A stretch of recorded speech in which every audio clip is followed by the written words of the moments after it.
Hey everybody, I'm Star. And I'm Darius.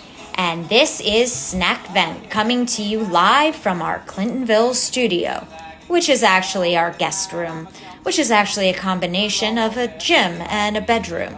But anyhow, join us as we count down your favorite snacks from the 70s, 80s, and 90s. Let's get snacking.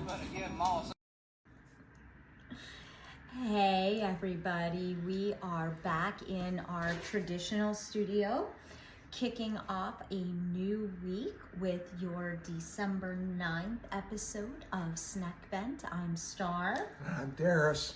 And wow, another Monday. Another Monday. Another week. Another day that I was not whammed in the Whamageddon. I did not hear that George... Well, it's not just George Michael, it's the Wham version of Last Christmas.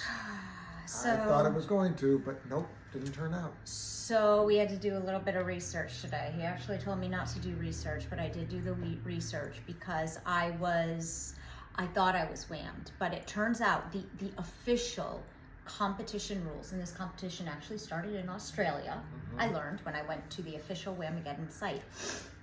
It is only the traditional, original Wham version of Last Christmas that counts as being whammy.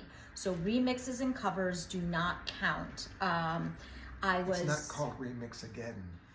It's Wham Again. Well, yes, but I was doing a good deed, and I can't say what it was but I was doing a good deed, and I was in a Kohl's, which for those of you who don't know Kohl's, like it's the last vestiges of a department store, kind of, and I heard a cover, and I was very angry because I was doing a good deed at the time. And it looks like our canine companion, Jules, do you want to say hi? This is Jules. She's stopping by to say hi. So yeah, there is the update. Before we reveal today's snack of the day, I thought we'd do a quick recap of yesterday's. Because while we put up a live video from Village Lights in German Village, as I listened to it, I realized it was nearly inaudible. And we didn't get to talk about our snacks a ton because we were at a lovely gathering with our lovely friends, Sarah and Kelly, and some other lovely people, but Sarah and Kelly hosted. And so I just wanted to give yesterday's snacks their quick due. Sure. So yesterday's official snack was the traditional Planters Peanut. This is salted cocktail peanuts.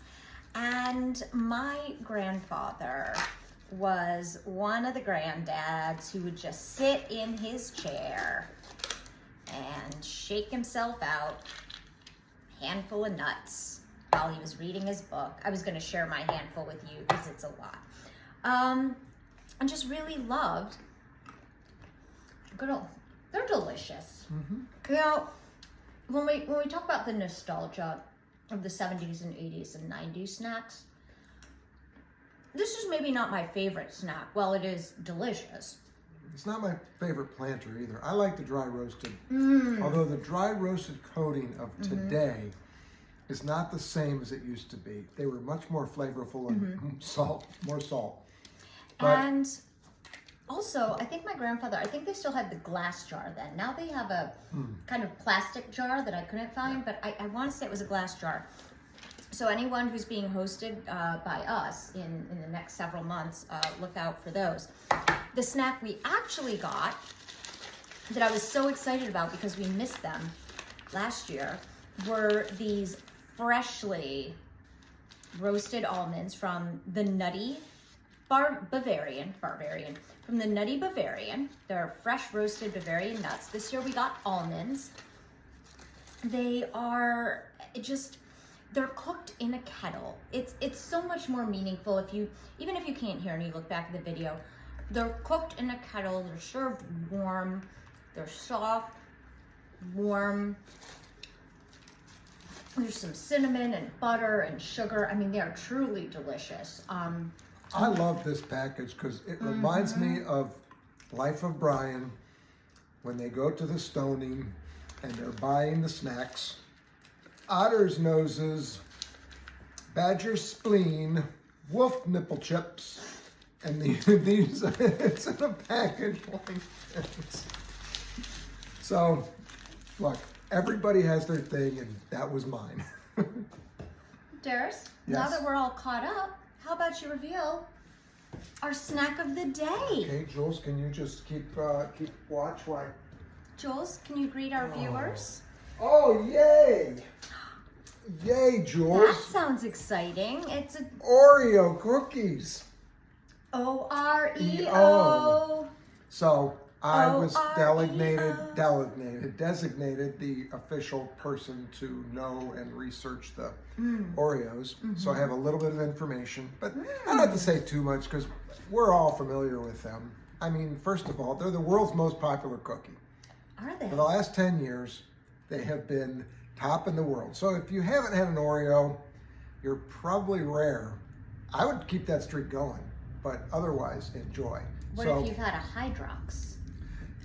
Hydrox, very good historical reference. That's what we used to have at church coffee hours And back in Buffalo. So, guess which one was first? Well, judging by your reaction, I'm going to guess the Hydrox. The Hydrox, 1908. Really? The Oreo, 1912. Well, But they judging from the became past so much couple more years, popular. The Oreos became so much popular so much more quickly that Hydrox were actually seen by many people as being the copycat or the imitator. I was going to say, judging from the past few days, I bet Nabisco or whoever Oreo was with had more money and kind of just scoochied. Well, here's an interesting fact that, you know, if you're a fan of Snack Time or Snack Vent, you know we reference Big Bang Theory. Yes, we do. So the character Sheldon Cooper would love this fact. Okay. Because... Are you going to say Bazinga? No. Okay. But according to a research report in the science journal, The Physics of Fluids, they did a study. Wow. And it's impossible to spin apart an Oreo where the cream splits exactly down the middle.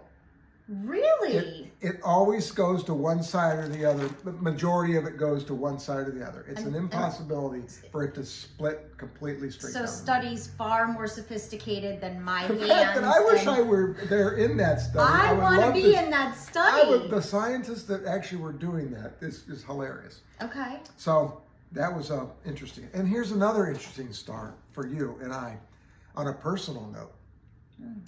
Star and I spent nearly 20 years working with company Cliff Bar. We were in charge of their most successful grassroots marketing program, the Cliff Bar Marathon Pace Team. We got to travel around and help people run marathons and half marathons. Well, since 2012, since 2019, Cliff Bar has been owned by, no, it was right after COVID. Anyway, Cliff Bar is now owned by this company called Mondelez out of Mexico. Mondelez. Yes. Well, since 2012, Mondelez has owned Oreo. So there's kind of a weird... But they still have the Nabisco label. Oh, they bought them from Nabisco. Or no, Mondelez is like a big parent company and they own Nabisco. That is so fascinating that yep, Mondelez International. Yep. Oreo, There you go. So I thought you'd find that interesting. Now, I find that extremely no, the other last part is I had to get my computer for this. Oreos come in a variety of different flavors, yes, as you may know. cue the questions about why aren't we doing the Christmas Oreos that have the red cream in them? Well, what's really interesting, if you go to the best source for snack... the most reliable source of snack information. Is the interweb, specifically this Wikipedia thing. They have all kinds of limited edition flavors. Okay, some of these look disgusting to me. Watermelon. Not delicious. Although I am typically more of a fruit and vegetable person. Pumpkin spice, of course. Cinnamon bun. I found this one, Swedish fish. I found this one very interesting. It was the Lady Gaga.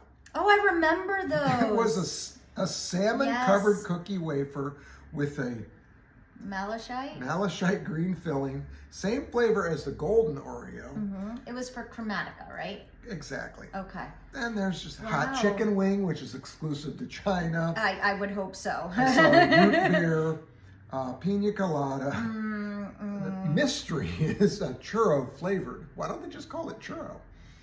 And on. Just some really bizarre takes on this. But what I would like to say, really quick, about Oreos here, I'll let you get started on your taste testing. There is one Oreo that I miss terribly. And that is, you didn't get it even. Can't get it. Nope. Reduced fat. It wasn't fat-free, but the reduced fat one. Now, over time, I've learned that reduced fat usually just means more sugar. Yeah. They use sugar to replace the fat. How's your snack? Oh, it's delicious. Again, going with consistency, you always get what you expect from an Oreo. Now, I do prefer the double stuff because I like even more of the filling. But you know what? When push comes I to didn't know shove. that. I'll buy you double stuff from now on. Oh my gosh. And guys, so here's the biggest debate, of course, when it comes to Oreos. Do you dunk? Are you a dipper or are you I do dunk, or I put This is an Oreo delicious. in my mouth and then I sip a little bit of milk without spilling and I let it drip down your beard? No, I let it dunkify in my mouth. I did not know that about you. And I didn't need to. What I'm not going to demonstrate here, I am typically a person who, like a child, licks all the filling out and then dunks the cookie part. So lick all the filling, which is so good. And it'll kind of like strip your taste buds off a little, but like in a good tinkly way. Okay, so anyhow, that's my the story. snack. Thank you all for another interesting, or for bearing with us on what we found was an interesting episode. Yeah, I mean, I think the Cliff Bar Mondelez connection, getting to revisit yesterday's snacks, finding The out about Hydrox fact. finding out about like pina colada Oreos, which is, I like pina colada. I like Oreos. I'm not sure I need to have them together. Although a cookies and cream ice cream They can have be cookies and cream too. very good. So. So we're gonna finish our Oreos and then have our dinner because life is short, so have dessert first. On that note, if you want to continue getting your snack time content on a daily basis, click Subscribe. or find us. We're at Snack Time with Darius.